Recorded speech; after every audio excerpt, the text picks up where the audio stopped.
Well, good evening, everyone. My name is Stuart Floyd, and I'm the International Admissions Manager for Bond University.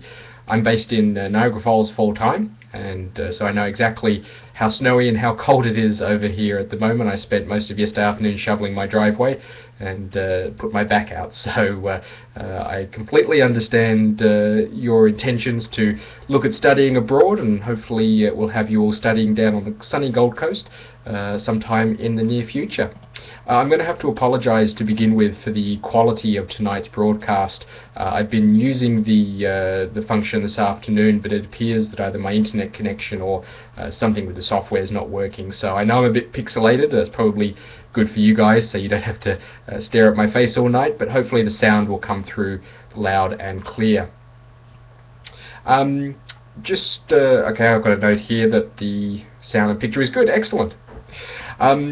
This evening we're going to go through first of all some general information about the university, and so we'll cover details about Bond itself, about our structure, our location, all of those types of different things. From there we will also look more specifically into the different programs that we teach. I've heard from KOM that we have a number of students interested in both law and also physiotherapy tonight. Tonight you guys have an opportunity to also type in. I'm viewing the stream as we go, so if you have any questions or any specific programs that you would like to hear more about, I'm more than happy to talk to those as well. I see we've had someone just log in from San Francisco, California. Excellent, welcome. Hopefully it's warm and not raining there too much at the moment.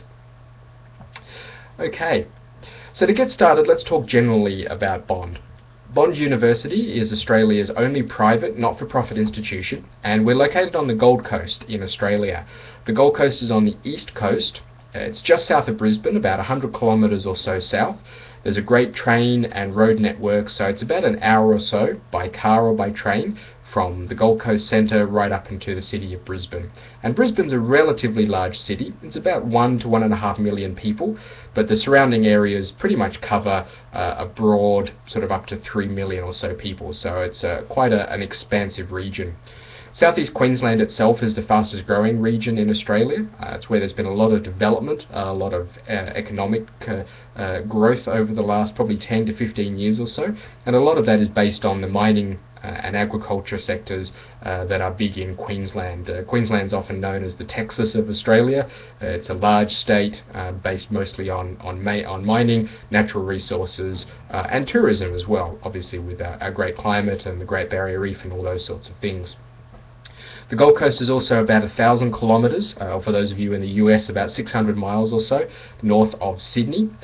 Sydney obviously is Australia's largest city, and it's very easily accessible by plane. The Gold Coast has a fantastic domestic airport, and you can get flights in and out of there, usually quite cheap, around about $75 or $80 one way. That includes all your baggage and everything. The Gold Coast Airport is also connected to all the other airports around Australia, so you can get direct flights pretty much to any of the other major city centres, and through Sydney, Melbourne, Brisbane, etc. you can then connect to a lot of the regional areas as well. The other thing to keep in mind is that the Gold Coast Airport is also an international airport, and so you can get flights from there out to Singapore and parts of Asia, and then from there to the rest of the world. Brisbane is your major international airport, and there are flights there direct to the US daily, as well as all throughout Asia, and obviously then connections to the US, Canada, and the rest of the world. As I mentioned before as well, tourism is a large part of Queensland and Gold Coast especially. The Gold Coast is tourism sort of central, basically. It's the number one tourism place in Australia.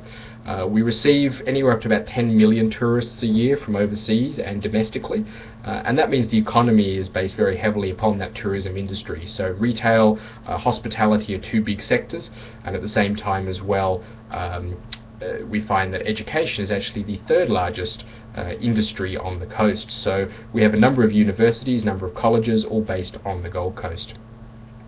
Bond University itself was started back in 1989. As I said, it was Australia's first and still only private not-for-profit institution, and that's a key point there, that it's not-for-profit.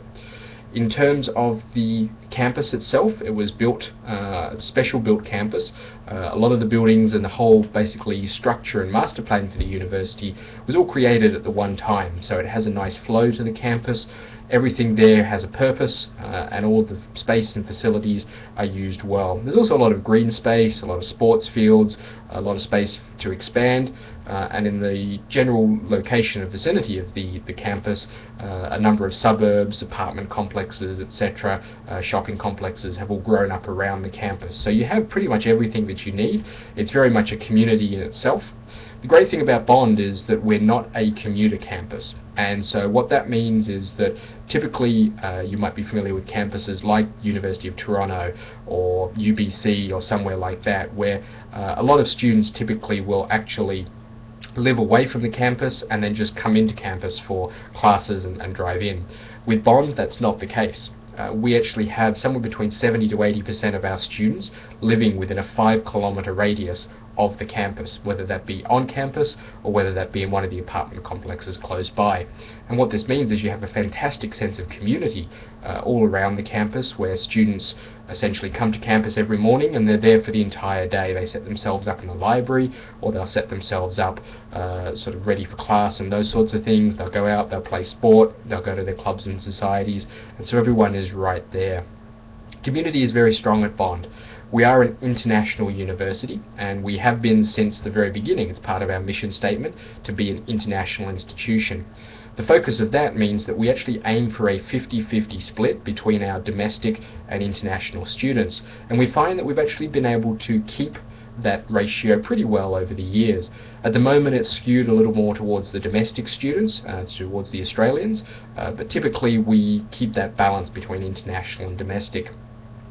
At the moment we have over 80 different countries represented, and the good thing is that no one country can represent more than about 5 to 8% of the overall student body, and we keep those limits imposed so that we don't have any one group dominating the university, obviously other than the Australians, but from an international perspective it means that you're going to see great diversity, and typically that is from many different countries and many different regions. Our top 10 countries represented on campus you'll find include places like Canada, the USA, France, Germany, Norway.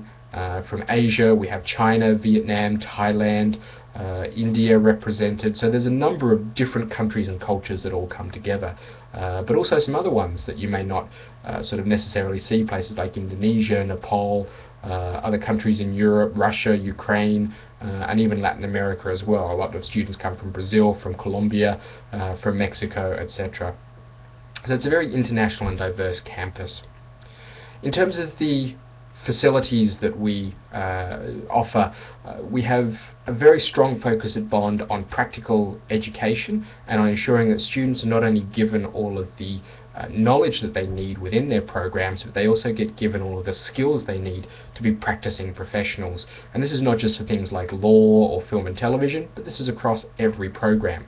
So for those of you interested, or maybe have passing interest perhaps in business programs, we have things like our Macquarie Trading Room on campus, where students actually play with real money on the real stock exchange in a facility that was set up by the Macquarie Bank. And so students actually get the opportunity to use the software and use the systems they would be using in a normal banking situation.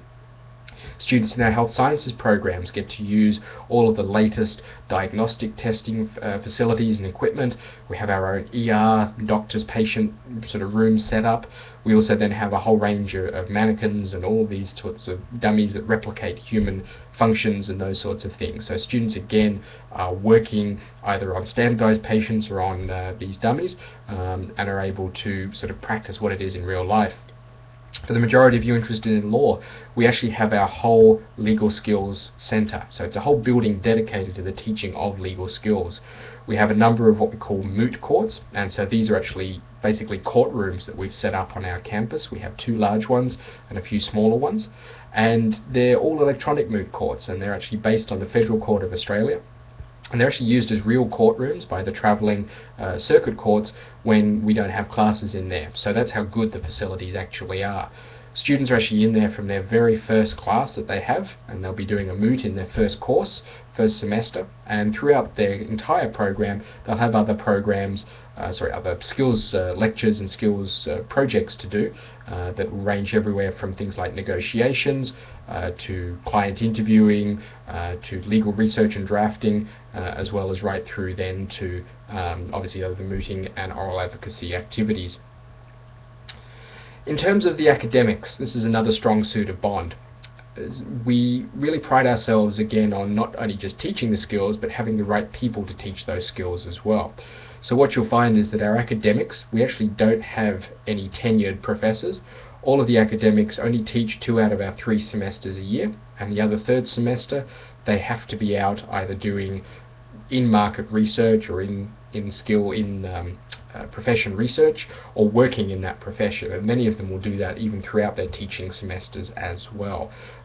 Myself, I'm a graduate of the law program, Law and International Relations, and I remember it was one of my law lectures, we actually had our criminal law lecturer who was a barrister up in Brisbane, and that semester he was teaching criminal law to us. He was actually also then running a murder trial during that semester. It just happened to be when the trial was set down for. So for 2 weeks in the middle of the semester he wasn't there. We didn't have any lectures because he was up obviously teaching, not teaching, but being a lawyer and being a barrister in this trial. But it was great because when he came back we were able to then get all of the first-hand accounts of exactly what he did as the barrister, how he put together all the evidence, how he cross-examined the witnesses, etc. And we were actually really able to then apply what we saw in real life to what we were learning in front of us. And I know for me that was one of my best experiences as part of my legal education. Some of you may be asking, why did I do law and not then pursue a career as a lawyer? I've been fortunate to be with Bond now for about 10 years, both working and studying with them, and for me the opportunity is far greater in international education, and that's where my passion lies. That's where my international studies degree has come in. But enough about me. The one last thing I do want to mention in regards to Bond in general is the 3-semester program. I've just alluded to it. And that's something that's quite unique to Bond. A number of schools are trying to copy it in some ways, but I've yet to find somewhere that actually has a standard 3-semester academic calendar for all of its programs, and that is for all of its students. So typically in Australia, semesters, because obviously the seasons are reversed, at the moment they're in their big summer vacation, so typically students in other Australian universities will be studying from February to June, and then July or August through until late November, then they'll have the summer break. At Bond, however, we actually run on a North American or a Canadian schedule, and then we also have a full 3rd semester as well. So students will study from September to December. They'll have 3 weeks off over Christmas, January to April, 3 weeks off between April and May, and then May through to August, and then 3 weeks off between August and September. What this means is that students can complete their degree in a lot shorter amount of time, and they also don't have the long vacation breaks that they would do at other institutions. Especially for those of you looking at graduate programs where you've already spent 4 years in university getting a degree, this is now your opportunity to fast track through your studies, get as much of a practical qualification as possible, and then come out the other end and be into your job earning a professional income as soon as possible.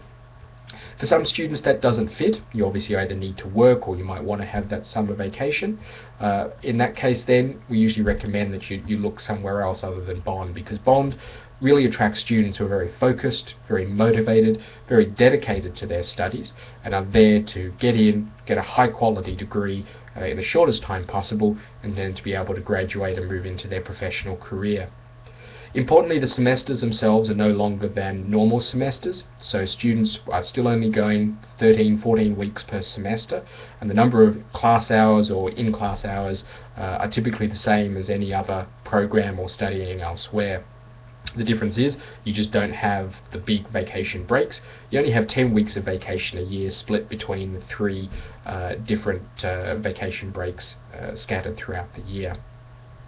So let's now talk specifically more about the law program at Bond, because I understand that's what the majority of you are looking at this evening.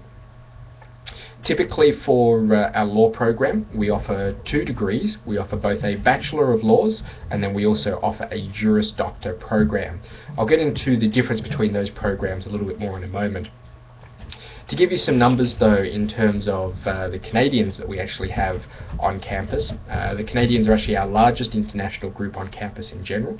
Majority of those are in our law program and majority of those are studying the Juris Doctor graduate program. We have about 800 to 850 or so students in total in our law school, of which about 250 of them at present are Canadian. So it's about a quarter of our entire law school, actually a little bit more than that at the moment. Typically through the 3 semesters we find that we have about 80 to 90 or so who commence in September. We have another 30 or so who start in January and another 15 or 20 who start in May. So typically throughout the year we have anywhere up to about 180 students commencing in a whole range of programs, majority in our law school. This also means that there's been a number of graduates who have come through our law school and who are now back in Canada. So at the moment we actually have somewhere in the region of about 600 to 650 Canadian graduates who are now out of law school working back here in Canada. And just recently across the country we've actually held a number of graduation ceremonies, our first of what we hope will be many, where students have been able to come along with their families and we presented them with certificates and essentially done a graduation ceremony for them here in country.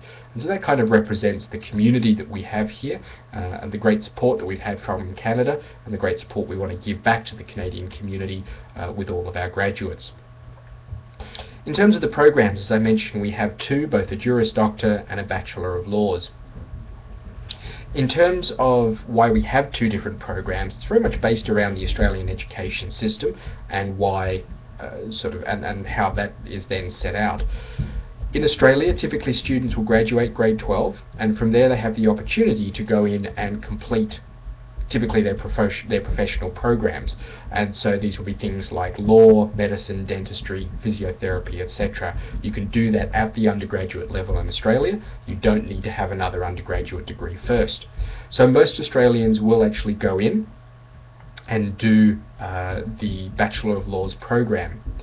From there, only about 10% of all graduates in Australia from any undergraduate program will actually go on to any further postgraduate or graduate level study.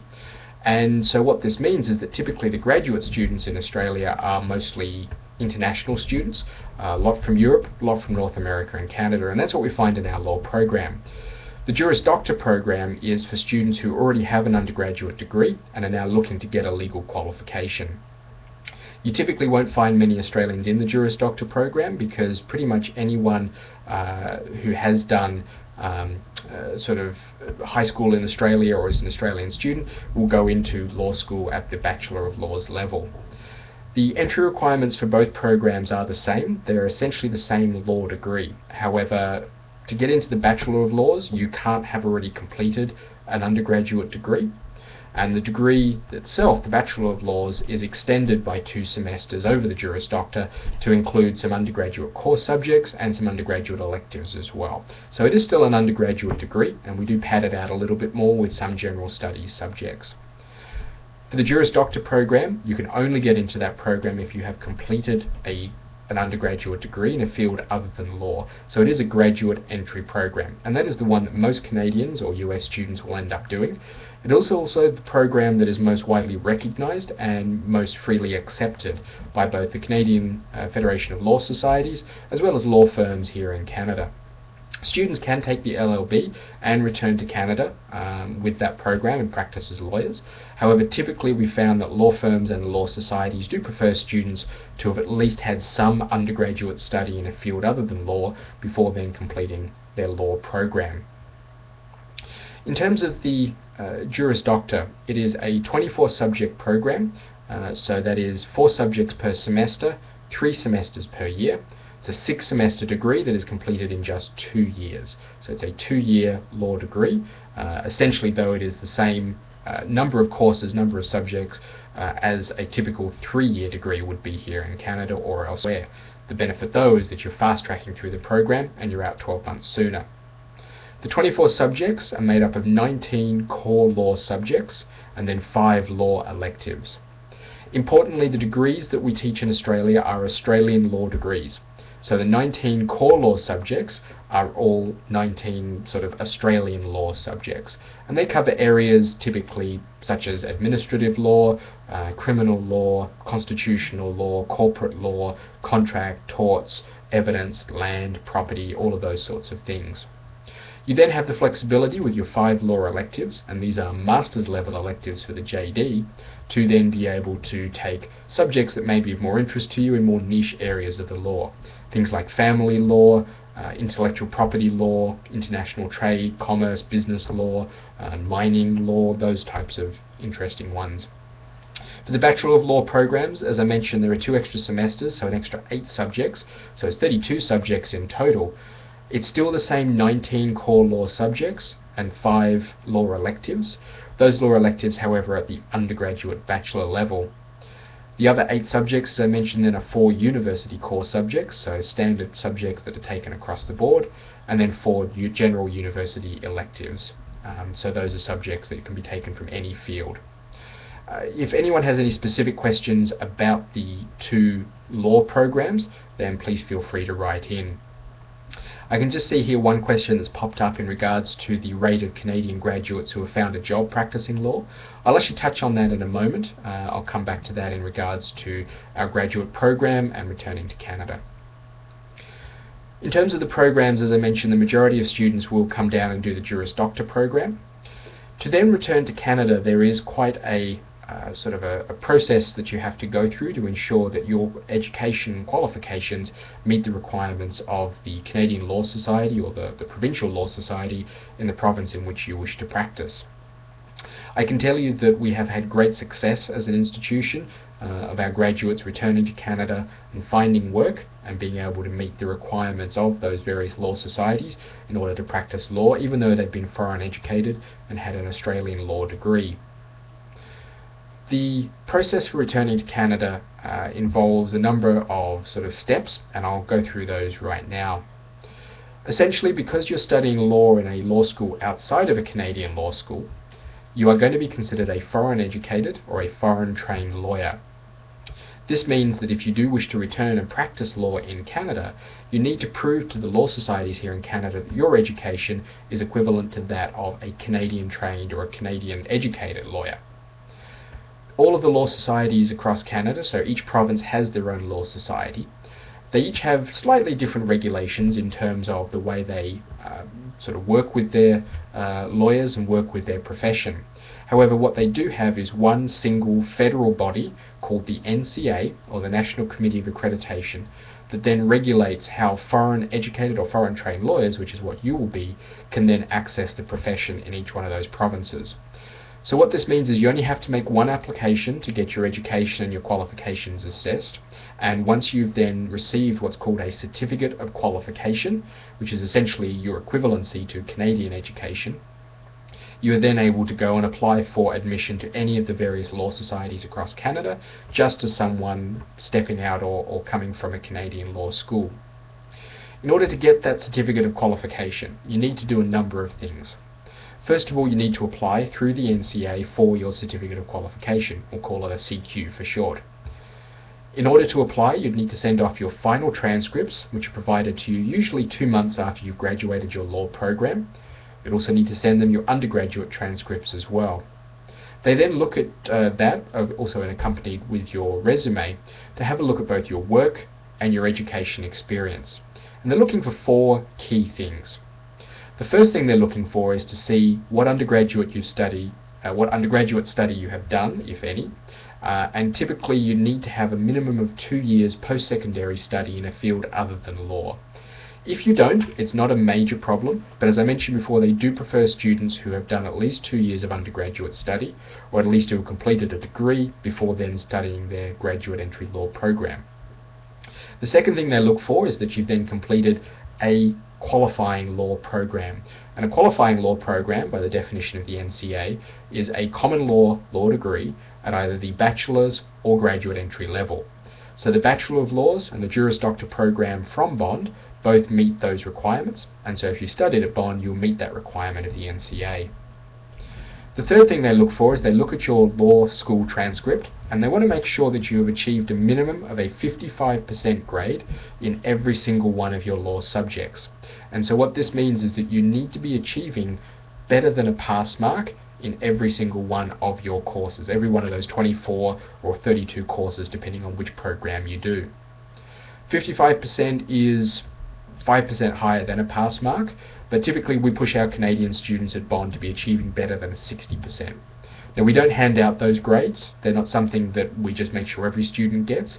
You do have to work for that, and we will fail you if you don't meet the right requirements of that particular course or if you don't work hard enough.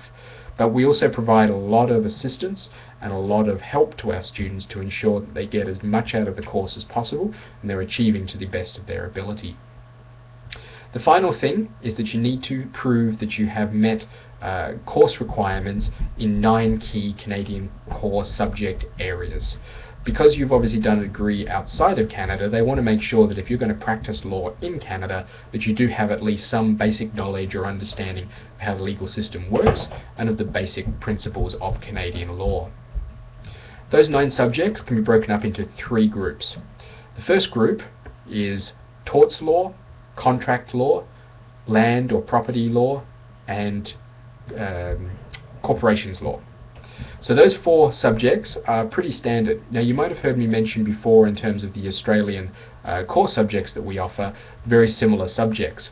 The good thing is that the legal system in Australia is so similar to that of Canada that if you've taken the Australian versions of those 4 subjects, so corporations, land or property, torts and contracts, you then meet those first 4 Canadian requirements.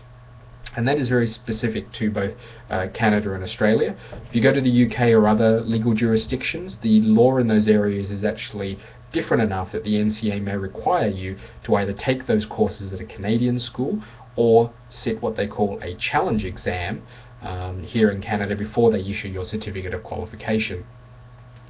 The next group of 4 subjects that you need to then have taken are Canadian specific requirements: Canadian constitutional law, Canadian administrative law, foundations of Canadian law, and Canadian criminal law. Now, I've said Canadian in front of all of those because even though you may have taken the Australian equivalent of constitutional or criminal or those sorts of things, you do need to have the specific Canadian version of that program. Now, because students have studied outside of Canada, that means you typically won't have those, and so you would need to sit a challenge exam. A challenge exam is whereby you will be issued the syllabus from the NCA. You then buy your own textbooks and you self-study that course, and then from there you go along to the exam, which is set usually 4 times throughout the year, and you write that on a pass-fail basis. So you have the opportunity usually to write those exams in January, April, October and August as the 4th period. From there, if you pass that exam, the NCA will say that you've met that requirement and will then from there look at the rest of your application to then be able to issue the certificate of qualification. The final subject that you then need to have out of the 9 course areas is Canadian professional conduct and legal responsibility.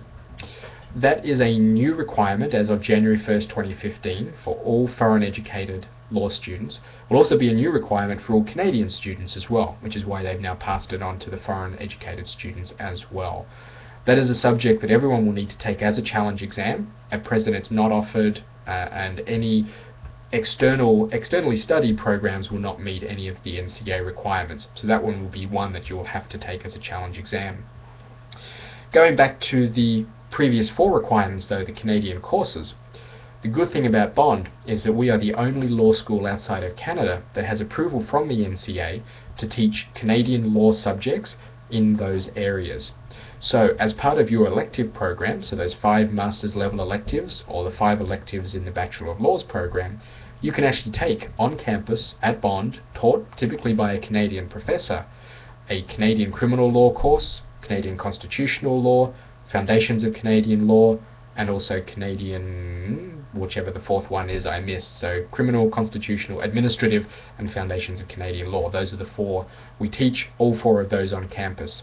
As I just said, also we are the only law school outside of Canada that has the approval of the NCA to teach those courses, whereby if you've taken them at Bond, Just like those first 4 courses I mentioned that are cross-credited because you've done them in Australia, you will also then have those courses credited here in Canada, and you won't have to write challenge exams. So what does that mean? So that means that typically if you will then come to Bond as a JD student and achieve better than a 55% grade in all of your courses, you take the 4 Canadian course electives that we have on offer to you as part of your elective program.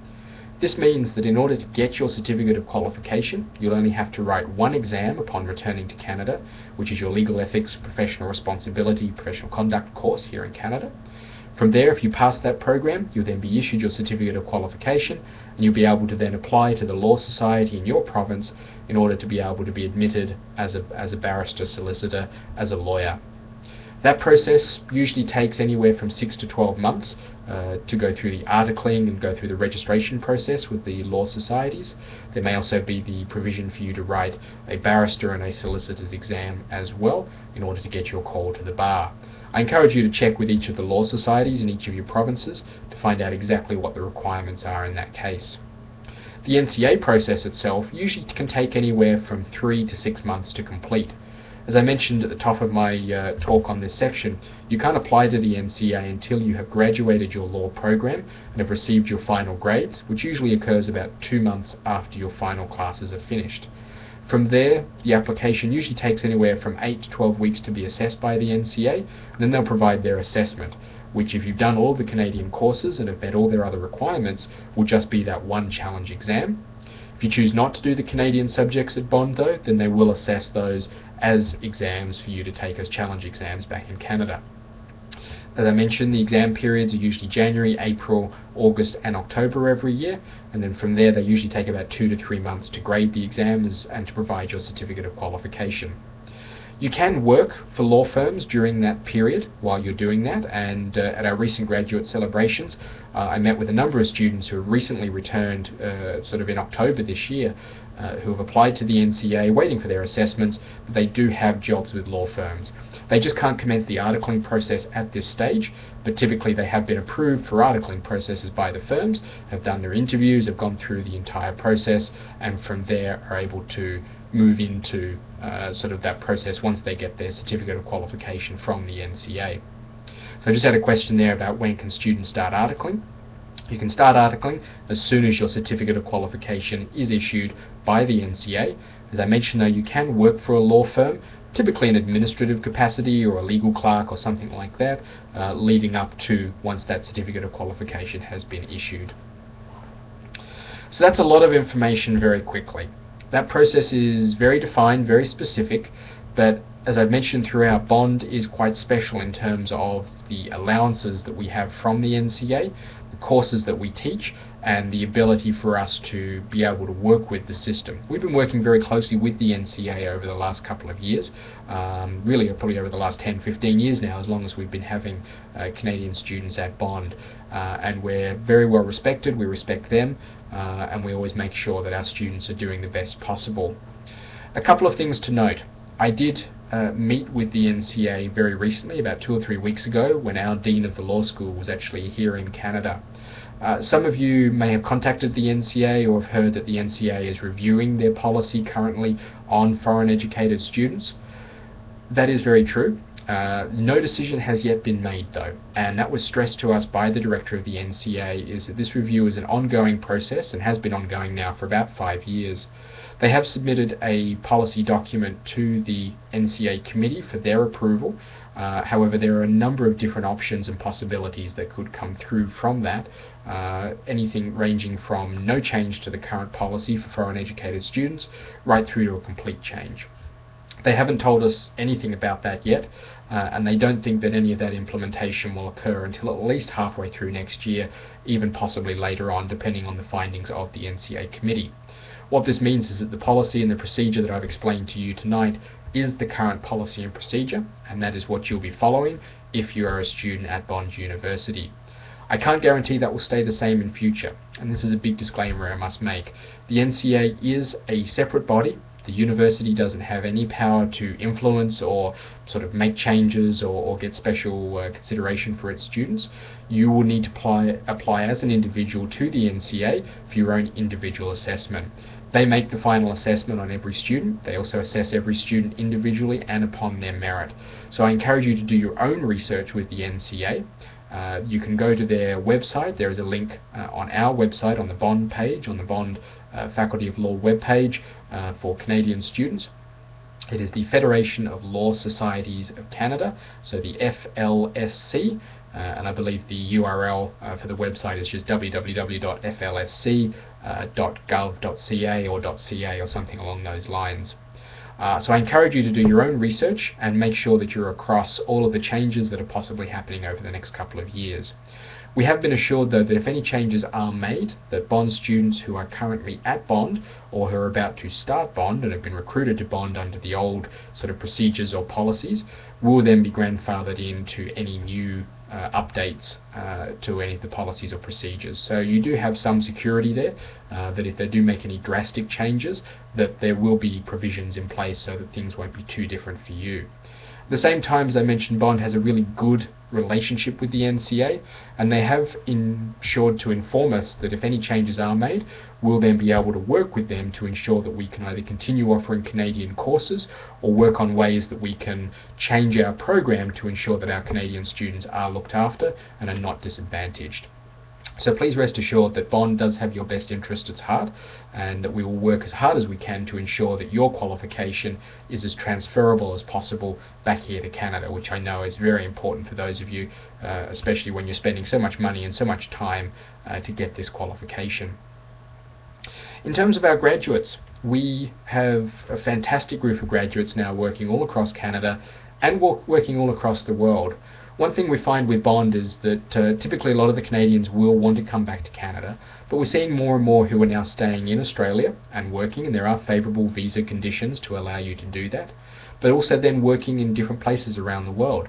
I was speaking to an alumnus recently at the graduation celebration, that when she was at Bond, she was able to do a law tour to China. She did an internship in Malaysia, and then got a job in London, and she just happened to be back, and that's London, UK, and she just happened to be back in Canada at the time with her family to basically attend the graduation celebration. So there are opportunities beyond just returning to Canada. However, if you do want to come back to Canada, we, as I mentioned, have a now fantastic alumni group across the country, and this is probably your best sort of key into getting a job and building those connections that you need in the legal profession.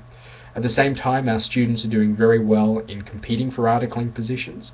Because we do have such a good name in the law community and the legal profession in Canada, our students are accepted by sort of the medium, big tier firms, as well as a whole range of smaller firms as well. And one thing that makes our students stand apart is the fact that they've had international experience. They're not just sort of straight out of the cookie cutter law school, sort of had their sort of general Canadian experience, but they've had experience in a different legal jurisdiction, have studied overseas, have lived overseas, and have got different life experience to bring to their professional table. In terms of numbers, going back to the question we had previously in terms of the rate of graduates who have found jobs, that's very difficult for us to keep track of. And that's not sort of trying to get around the question. Anecdotally, every alumnus I've spoken to has been successful in finding work. However, they're the ones I get to speak to, and they're the ones that typically our alumni department will be working with as well. I'm sure there are students out there as well who have struggled, who have still not yet been able to find a job. Typically, though, we find that they are in the minority, so there will be a small group of those, and occasionally those will pop up. What we do have on campus, though, for our law students and for all of our students, centrally we have our Career Development Centre. They run a range of programs throughout the semester and also work one-on-one with students, looking at things like resume writing, interview skills, as well as putting you in touch with different employers and helping you put together a career plan. Within the law school specifically, we then have our Graduate Development Office, and their job is to work with law firms both in Australia and overseas, and they have a very specific sort of influence or specific field within Canada they work with, where they're working with recruiters, with senior partners at law firms to put students in contact with them, to build relationships, to promote Bond and to promote our programs and our successes and those sorts of things, so that when you do go and apply for articling positions, they are aware of you. Recently, as I mentioned, our Dean of Law was here, and she actually spent 2 weeks in Canada here in a number of different centres in Ottawa, Toronto, Calgary, Edmonton, and Vancouver, meeting with law firms, meeting with senior partners and recruiters to promote Bond and to talk about some of our success and our alumni students. And it was great to meet with a number of students at the graduate receptions who basically said, look, Bond was what got me into this job. My experience, the legal skills program, having done my degree overseas, this is what made me stand apart from the rest. So graduate employment is something that is important to us and something that we very strongly focus on, and it's a service we offer for you for life. So as a graduate of Bond, you have access to our Career Development Centre and our Graduate Development Office whenever you need it, whenever, for the rest of your professional and personal careers. And so that's something that very few other institutions can offer. So that's a lot of information there about our law program specifically. One thing I actually haven't talked about tonight is actually the size of Bond University, which is also very important. At Bond, we only have about 32 to 3,500 students in total across all of our programs, both undergraduate, graduate, international and domestic. We only have the one campus on the Gold Coast. We don't have any online programs. All of our programs are taught on campus in class. The split between male and female is about 50-50, and the split between undergraduate and graduate students is also about 50-50. And as I mentioned, the same with our domestic and international students. So it's a very balanced population, very, very tight community. And I've already given you the statistics on the numbers of internationals and the type of program that is. What this means is that our class sizes are also very small. We have the smallest class sizes of any institution in Australia, and we aim to be very similar size to the Ivy Leagues in the US. So our class student-staff ratio is about 10-1. But that's across the board, and so typically law students can expect a larger lecture size group of around 60 to 70 students, but then that lecture will be split into smaller tutorial groups of somewhere between 10 and no more than 12 students. And those tutorials will actually be taken by the professor or by the senior academic who is teaching that program. And so you have access to be able to work with these people, work with the senior professionals who are then able to give you the benefit of their wisdom and their years and their experience. It also means that if you do have issues, if you do struggle or you have questions, etc., you can ask those questions. They have open door policies. You have the opportunity to go and sit in with these professors and sit in with these people, ask your questions and gain assistance with your studies, which again, especially if you've got those requirements to meet, you've got the opportunity there to get your questions answered. Does anyone have any other questions then about the law program, any of the information I presented this evening, or anything in regards to other programs that you may have interest in? I know there were some students perhaps who I think registered for the Doctor of Physiotherapy program. Some of you may have interest in some of our other business programs. If you'd like to type some of your questions in there now, I'd be more than happy to answer those.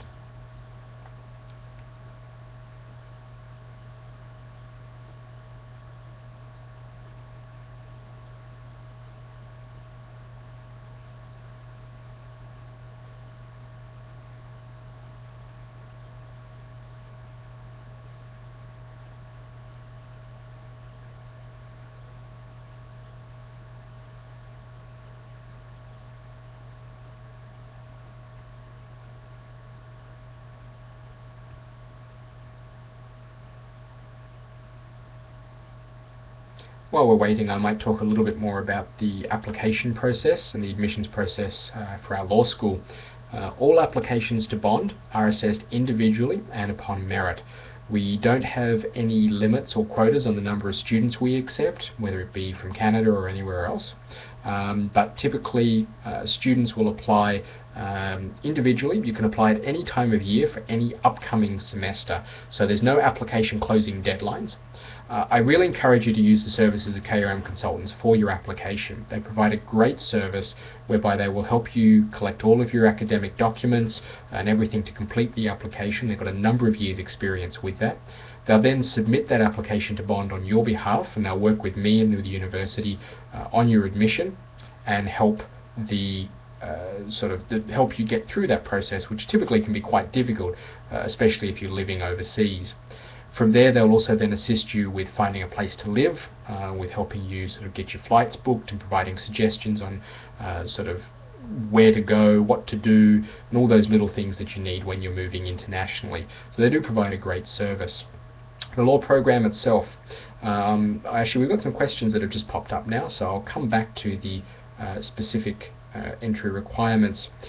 We have two questions here in regards to the JD program and one for physiotherapy.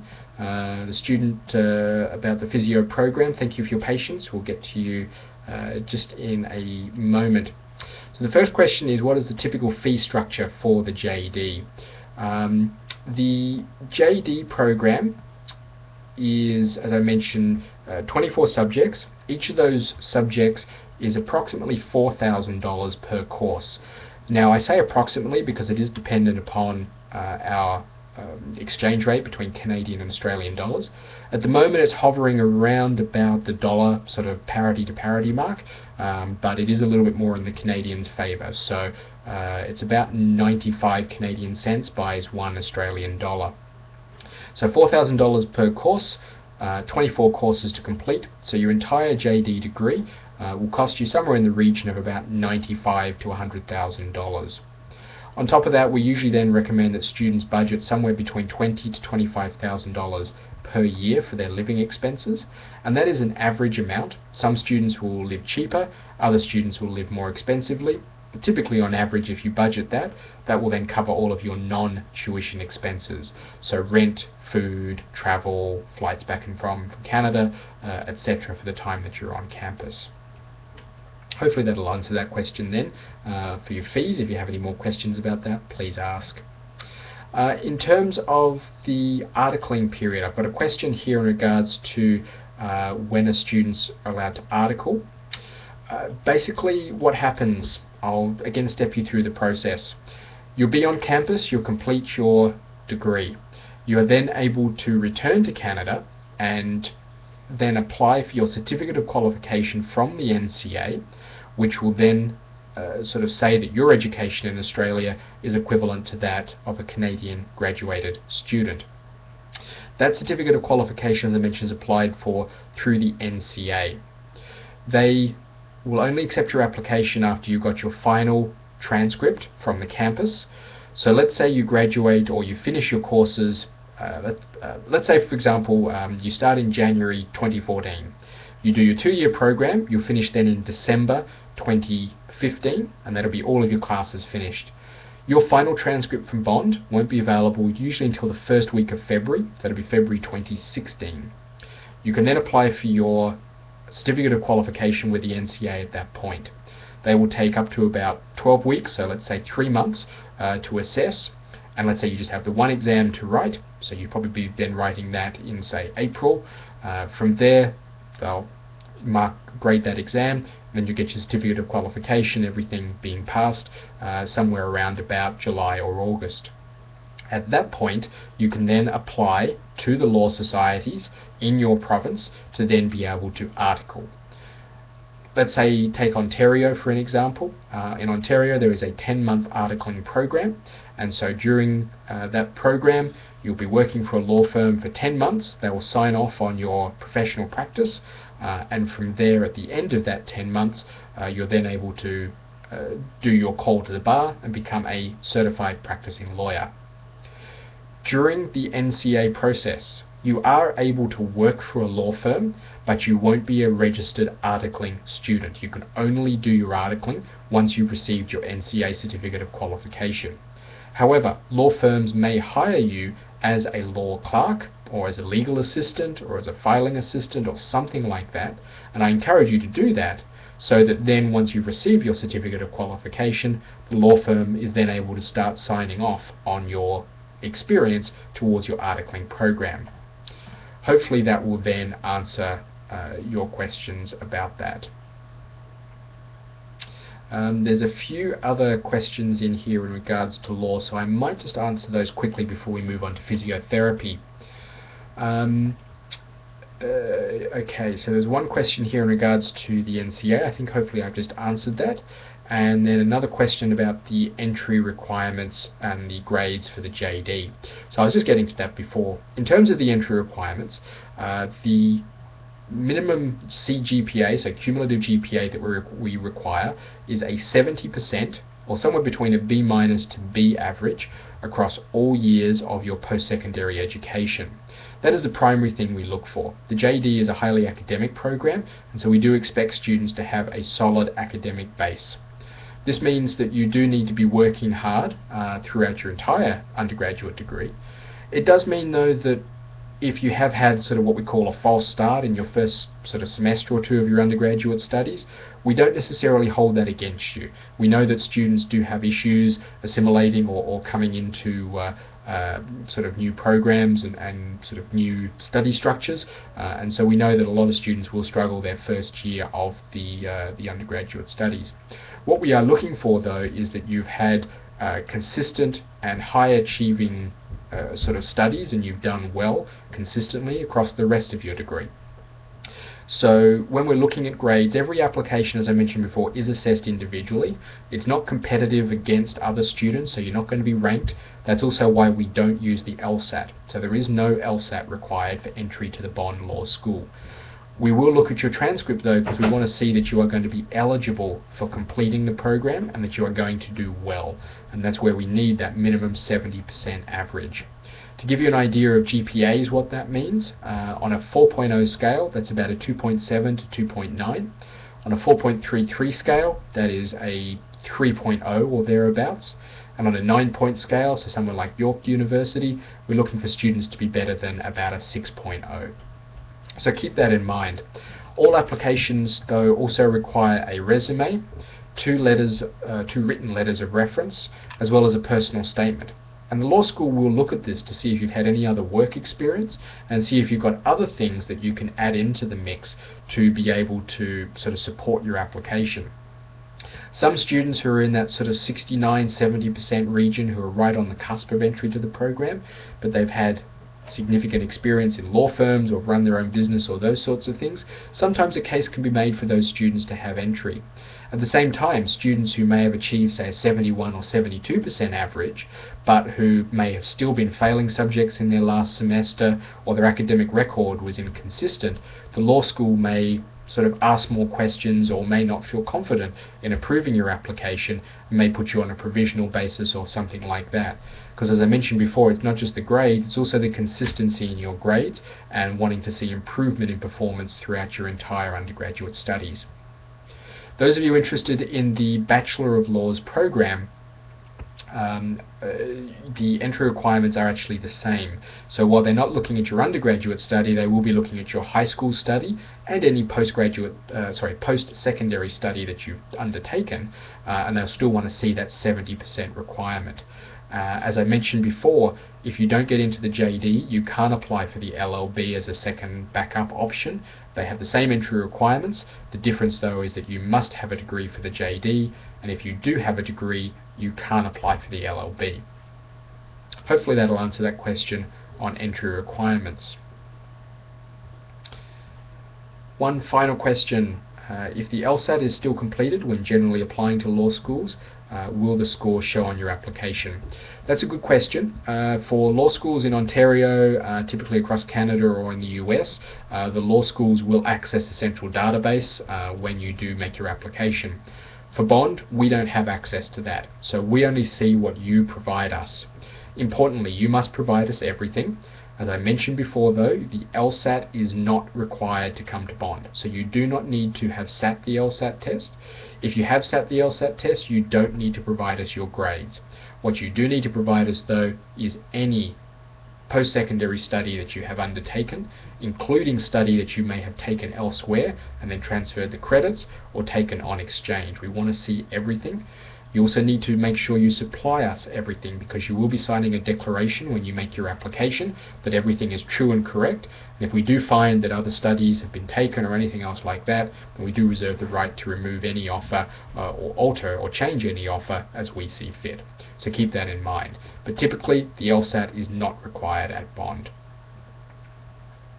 So hopefully that's answered everybody's questions on the law program and sort of all of the things that are involved there. Let's now move, because I'm conscious of the time, onto the physiotherapy program. We had a question here about physiotherapy at Bond, Our physiotherapy program is a Doctor of Physiotherapy, so it is a doctor level program.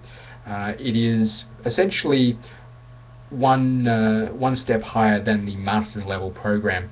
Our program was actually started back in 2006, and we bought the curriculum from the McMaster Physiotherapy school. So they're world recognized as one of the best physiotherapy schools, and so we actually had the Canadian McMaster professors come down to Bond and help us set up the physio program at Bond. What this means is that our program is actually recognised and accredited here in Ontario and in Canada, so that students who come out of Bond and graduate with our Doctor of Physiotherapy can actually walk back into the Ontario program and are essentially treated like they've graduated from a Canadian school. So you have that great advantage there.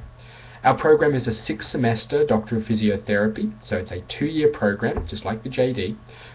We only have one intake per year for the Doctor of Physiotherapy, and that is in May every year.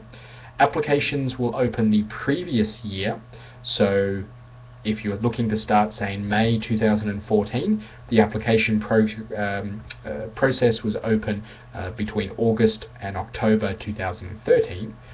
For applications for the 2015 May intake, applications will again be open between August and October 2014. So make sure you need to apply early. In terms of applications, I've got a question here about the entry requirements. Even though it is a doctor program, you do not require a master's degree to get into it. It is still a postgraduate program. The minimum entry requirement is a bachelor's level degree, and so the difference in the program is that the doctor program is more of essentially an extended master's program with then built-in practical experience. So across the 2 years, students will be doing a mixture of both in-class studies as well as practical professional experience. You'll be working both in a hospital clinical setting as well as with private practice. You've also got the opportunity to work with the sports teams, so all of the elite sports teams on the Gold Coast and in southeast Queensland we actually have connections with, where students will go out and do placements. We only have a limited number of students in the program. In total, somewhere between 30 to 40 students each intake. Only about half of these are international, so there's a very small number that we take in. The good thing though is that pretty much all of our international students in the physio program are either Canadian or US students, and they're always very good students. So we find that Canadians and Americans have the right mixture of an undergraduate study as well as ability to then perform well in our program. Touching back on the application process, as I mentioned, you apply the previous year, sort of August to October, for a following year, May semester start. Once your application has been submitted, they'll assess you based on your GPA, and then from there they'll be doing an interview, typically via Skype, as well as either telephone or something like that. So you don't need to be in Australia for the interview, but they will interview you before then making an offer. From there you'll need to accept that offer typically within 2 weeks, and from there you'll be starting in the following couple of months in the May semester. Just had a question about the program saying that McMaster's program is very case-based.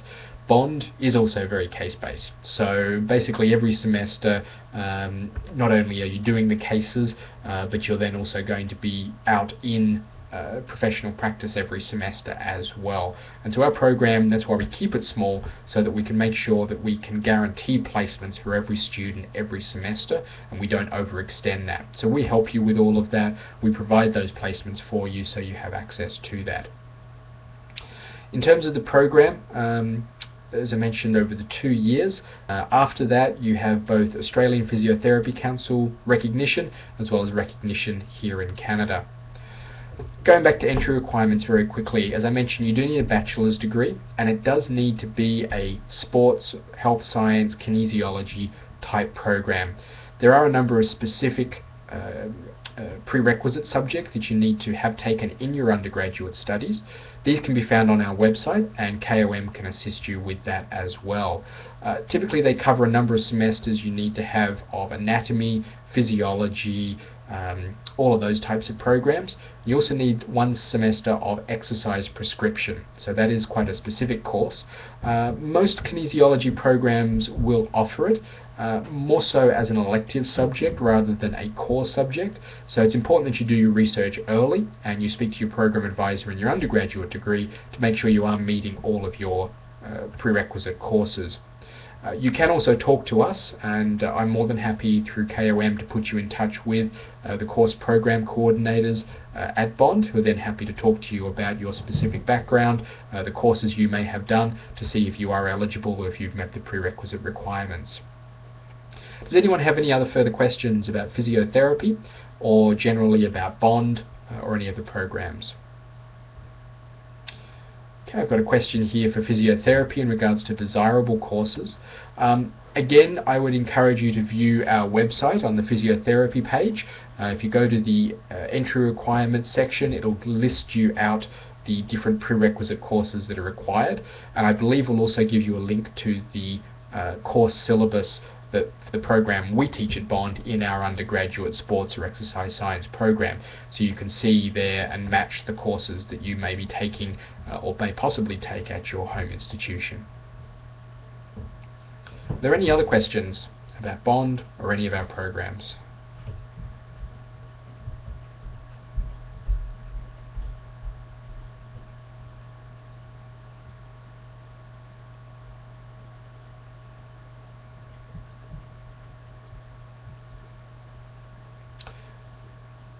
Well, it's now just after 8 o'clock, and if there are no more questions, I'll ask our KOM person who's on the stream this evening if there's anything else they'd like us to mention. Otherwise, if not, then I might sign off, and by all means please feel free to either contact me direct, or as I said, I encourage you to work through KOM consultants for your application and to make sure that sort of you get everything sort of done right and you have as much assistance as possible. We try and make it easy for you, but the people at KOM really do a fantastic job in helping you through the entire process and making it as stress-free and as easy as possible for you to access education overseas and in Australia.